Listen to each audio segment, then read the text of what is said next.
En avril 2013, à Dhaka, au Bangladesh, un immeuble s'effondre entraînant la mort de 1100 personnes qui travaillaient dans l'industrie textile pour de grandes marques de vêtements. Ce drame attira l'attention sur le fait que, si la RSE, la responsabilité sociale de l'entreprise, avait entraîné des améliorations dans les entreprises du Nord, elle avait aussi provoqué l'exportation des pires conditions de travail vers les pays du Sud. Pour cette raison, après un long parcours législatif, le législateur français vota en mars 2017 la loi relative au devoir de vigilance des sociétés mères et des entreprises donneuses d'ordre. Au terme de cette loi, les entreprises de plus de 5000 salariés doivent publier chaque année un plan composé de plusieurs éléments. En premier lieu, il faut réaliser une cartographie des risques RSE, une description des procédures d'évaluation de la situation des filiales, des fournisseurs et des sous-traitants au regard de chacun de ces risques doit être réalisée.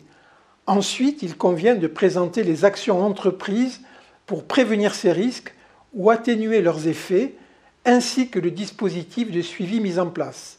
Un mécanisme d'alerte et de recueil des signalements des situations doit également être mis en place et il doit être établi en concertation avec les organisations syndicales. Ce plan de vigilance doit être rendu public et inclus dans le rapport de gestion de la société accessible à tous sur Internet. L'objet de cette loi est très large puisqu'il concerne aussi bien les droits humains, les libertés fondamentales, la santé et la sécurité des travailleurs, mais aussi l'environnement. L'audit social est l'outil de gestion le plus utilisé pour évaluer sur place les écarts entre les situations de travail et les normes internationales en la matière.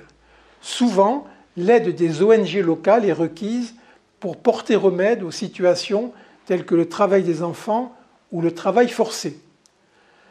Cette loi constitue une avancée importante en matière de RSE, puisqu'elle permet d'éviter le dumping social.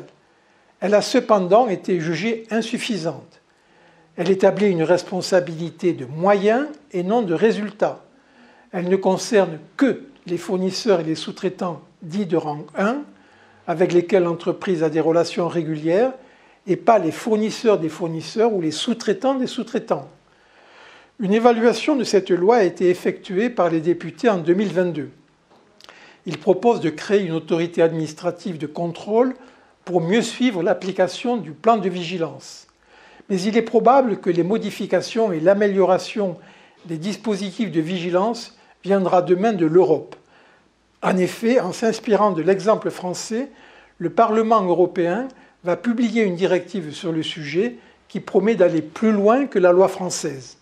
Potentiellement, la directive européenne s'appliquera à toutes les entreprises de plus de 250 personnes et la responsabilité des entreprises sera renforcée. 10 ans après le drame du Bangladesh, les choses ont bien évolué et il devient de plus en plus difficile d'exporter de mauvaises conditions de travail ou des atteintes graves à l'environnement.